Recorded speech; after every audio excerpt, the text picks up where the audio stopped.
Hello friends, आज हम physical chemistry का बहुत ही इम्पोर्टेंट क्वेश्चन करेंगे। Kinetics of enzymatic reactions, Michaelis Menten equation. सबसे पहले अगर आपने मेरे चैनल को अभी तक सब्सक्राइब नहीं किया है तो प्लीज़ सब्सक्राइब कर लीजिए और बेल आइकन को भी प्रेस कर लीजिए ताकि आपको मेरी वीडियोस टाइम पर मिलती रहे।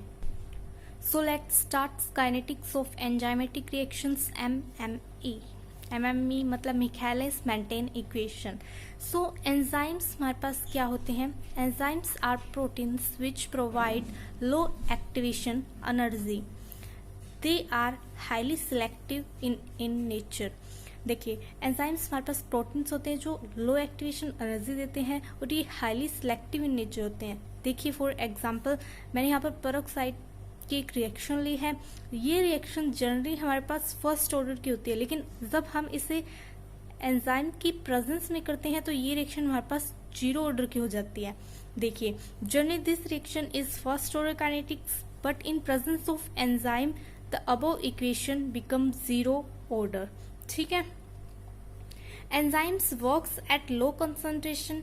जो एंजाइम है वो लो कंसंट्रेशन पे वर्क करता है। इसकी जो रेंज है वो 10⁻10 to 10⁻8 मोल्स की बीच में होती है। ठीक है। अब सम ऑब्जर्वेशंस है एंजाइम काइनेटिक्स की, वो क्या है?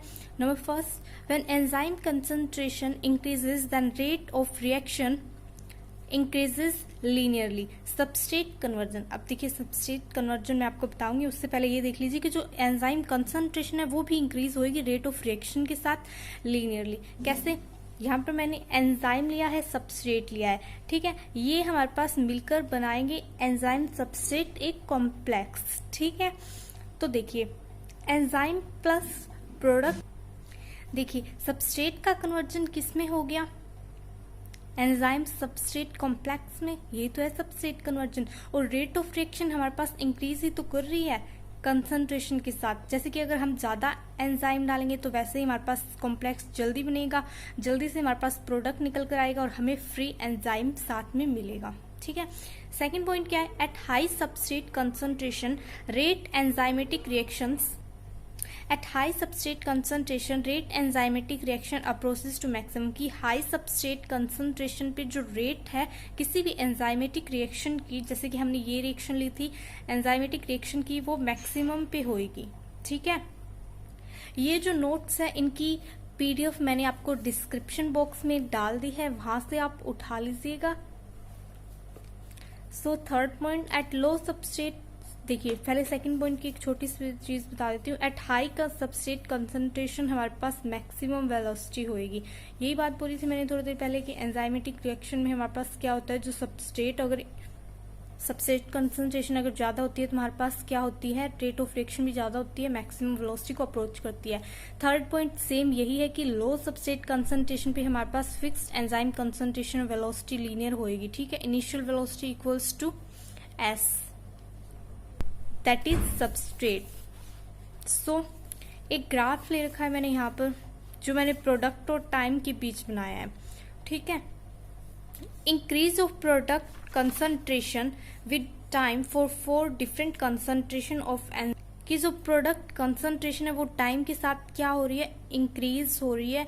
यहाँ पर मैंने 4 डिफरेंट एंजाइम कंसंट्रेशन ले रखी हैं, लीनियरली शो कर रहा है हमारे पास जो ग्राफ है वो। अब हम मिकेलिस मेंटेन इक्वेशन करेंगे। मिकेलिस मेंटेन इक्वेशन क्या बोलती है कि ये इक्वेशन मिकेलिस और मेंटेन 2 साइंटिस्ट के नाम पर पड़ी है जिन्होंने इसको प्रेजेंट किया था इस इक्वेशन को, और इस इक्वेशन को बाद में इम्प्रूव किया था 2 साइंटिस्ट ब्रिग्स एंड हॉल्डन ने इन 1925।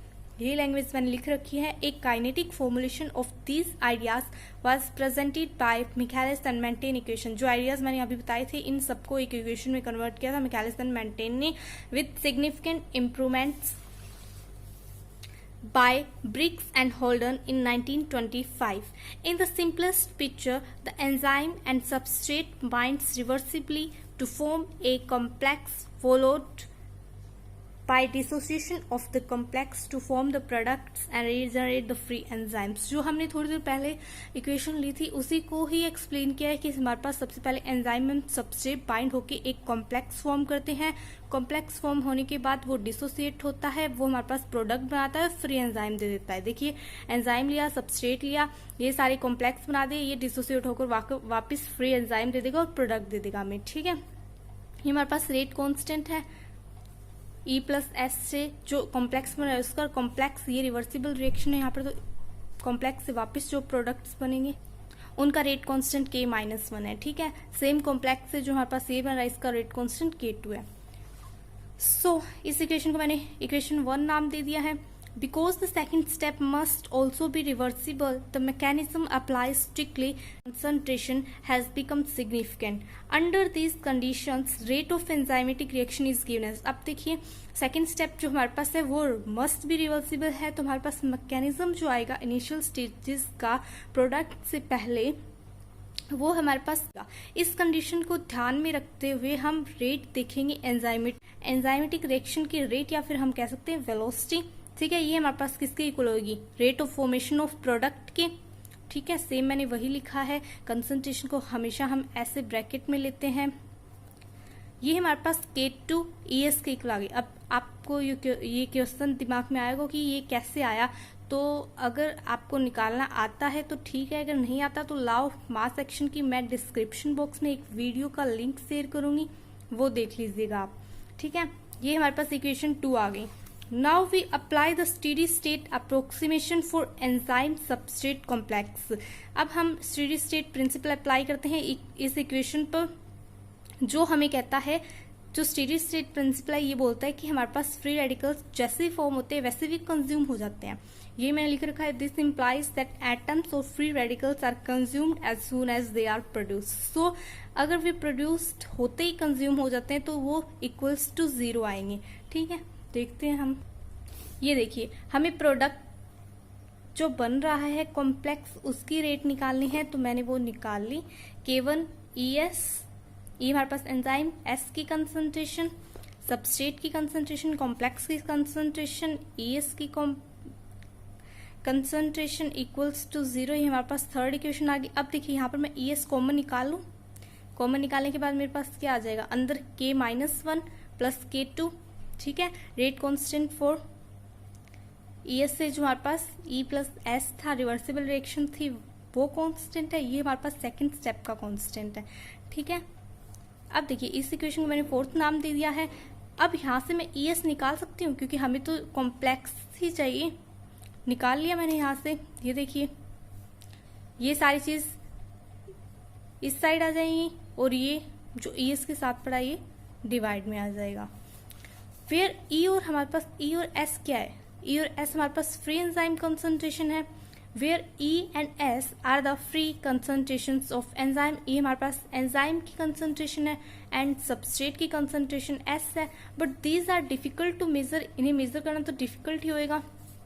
सो we write the equation in terms of the measure total enzyme. अब हम टोटल एंजाइम और टोटल सबस्ट्रेट को निकालेंगे। क्यों? क्योंकि हमें फ्री जो एंजाइम और सबस्ट्रेट फ्री स्टेट में पड़ा है उसे मेजर करना डिफिकल्ट होता है। ठीक है, तो हम निकाल लेते हैं यहाँ से total enzyme concentration free ion की और टोटल कॉम्प्लेक्स की, दोनों को ऐड कर दिया, टोटल एंजाइम कंसंट्रेशन आ गई। अब यहाँ से हमें E चाहिए क्योंकि हमें तो E पुट करना है ना इसमें, E और S से तो निकालना है। निकाल लिया E, ये इस साइड चला जाएगा, ये इस साइड आ जाएगा, हो गया। या फिर इसे इस साइड ले जाइए। सो सबस्ट्रेट भी निकाल लिया। लेकिन एक बात ध्यान दीजिएगा कि जो सबस्ट्रेट की कंसंट्रेशन होती है वो एंजाइम से ज्यादा होती है, इसलिए हम यहाँ पर एंजाइम वाली को नेग्लेक्ट कर देंगे। तो हमारे पास सबस्ट्रेट फ्री आयन की और सबस्ट्रेट टोटल एंजाइम की इक्वल आ जाएगी। अब put equation 6 and 7 in equation 5 put कर देती हूँ मैं। Now put equation 6 and 7 in equation 5। Put करने के बाद मेरे पास ये आ गई। ठीक है, ध्यान दीजिएगा यहाँ पर हम S नोट पुट नहीं करेंगे अब, क्योंकि ये हमारे पास इक्वली आ गई है दोनों। मैंने यहाँ पर कॉम्प्लेक्स वाली को नेग्लेक्ट कर दिया है। ठीक है, अब देखिए इसको मैं इस साइड ले आऊं, ये देखिए इस साइड लाने के बाद ये इसके मल्टीप्लाई में होगी। अब जो एस नोट वाली ये है इनको अलग अलग लिख ले। एस नोट वाली को मैं इस साइड ले आऊं क्योंकि हमें क्या चाहिए, ईएस निकालना है। ईएस के लिए यहाँ पे भी ईएस पड़ा है, इसको इस साइड ले आऊं तो ईएस निकल जाएगा। निकाल लिया मैंने यहाँ से। ये स्टेप थोड़ा ध्यान से देखना, ध्यान से करना, ठीक है। इसको मैंने इक्वेशन 9 नाम दे दिया। By dividing denominator and numerator with K1S we get this. अब देखिए डिवाइड करना है K1S से। K1S से डिवाइड करूंगे तो ये वाली चीजें क्या हो जाएगी, कैंसिल हो जाएगी। ऊपर हमारे पास ई नोट बचेगा सिर्फ। यहाँ पे देखिए यहाँ पर भी K1S कैंसिल आउट हो जाएगा और यहाँ पे हमें K1S हो जाएगा, ठीक है। सिर्फ ये चीजें हमें सिर्फ करनी है अपने राइट हैंड साइड, मतलब इस साइड नहीं करनी है, ठीक है। करने के बाद ये आ गई, ठीक है। अब मैंने इसको नाम दे दिया equation 10th। By substituting the value of ES in equation 2 we get. अब ये ईएस की जो वैल्यू है मैं इक्वेशन सेकंड में पुट कर दूं। क्या थी हमारे पास इक्वेशन सेकंड, ये थी, इसमें पुट कर दूं। देखिए मैंने पुट भी कर दी है। P naught equals to K2 E naught 1 plus K minus 1 plus K2 K1S। अब इसको मैं नाम दे रही हूँ K minus 1 plus K2 by K1 को मैं KM मान रही हूँ। ये हमारे पास V था ये हमारे पास, ठीक है। मैक्सिमम वेलोसिटी आ गया ये। इस इक्वेशन को हम बोलते हैं मिchaelis मेंटेन इक्वेशन। इसको मैंने इक्वेशन 11th नाम दे दिया है। वेयर जो Km मैंने लिया है ये हमारे पास मिchaelis कांस्टेंट होता है, इसे हम मिchaelis कांस्टेंट बोलते हैं। Equation 10th is known as Michaelis Menten equation और Michaelis constant is the ratio of rate constant for reactions involving dissociation of ES to those involving formation of ES. ये मैंने सिर्फ वर्ड्स में लिखे हैं। जो भी इतनी देर हमने मिchaelis कांस्टेंट निकाला था कि ये किसका रेशियो होता है, जो डिसोसिएशन में इन्वॉल्व होते हैं रेट कांस्टेंट, और जो हमारे पास फॉर्मेशन में होता है उनका रेशियो होता है, ठीक है। अगर अदर वर्ड्स में देखें तो Michaelis constant is equal to the substrate concentration that is sufficient to give half the maximum velocity for the enzyme. जो हमारे पास हाफ वेलोसिटी दे एंजाइम के लिए, ठीक है, वो सबस्ट्रेट कंसंट्रेशन होती है। A small value of Km means that the enzyme binds the substrate tightly. अगर Km की वैल्यू स्मॉल होगी तो हम क्या बोलेंगे कि जो सबस्ट्रेट हमारे पास बाइंड हुआ है एंजाइम के साथ वो बहुत ज्यादा टाइटली हुआ है। अब मैंने एक ग्राफ और भी बना रखा है। जो मैंने पहले ग्राफ बताया था वो हमारे पास सिंपल केमिकल रिएक्शन के लिए था जिसमें लीनियर शो हो रहा था, ठीक है। रेट ऑफ रिएक्शन या प्रोडक्ट था वो टाइम के साथ क्या हो रहा था, लीनियरली इंक्रीज हो रहा था, ठीक है। यहाँ पर मेरे पास एक पैराबोलिक फॉर्म आ रही है, ठीक है। Initial velocity of enzyme catalysed reaction, ये हमारे पास एंजाइम कैटालाइज्ड रिएक्शन के लिए ग्राफ है। ये इंपॉर्टेंट क्वेश्चन है जो 14 नंबर में आता ही आता है। इसके लिए मैंने ये दो ग्राफ भी बनाए हैं ताकि 14 नंबर में थोड़ा थोड़ी सी लेंथ इंक्रीज हो जाए इसकी, ठीक है। वेरी वेरी इंपॉर्टेंट क्वेश्चन है जो पेपर में आता ही आता है MSc सेकेंड सेमेस्टर के।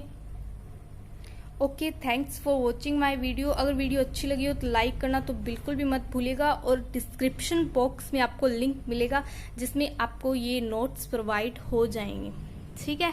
ये नोट्स आप उस PDF से ले सकते हैं। नेक्स्ट वीडियो लेक्चर में हम 3 ग्राफ्स हैं वो करेंगे इसके, वो वीडियो देखना भी बिल्कुल भी मत भूलिएगा।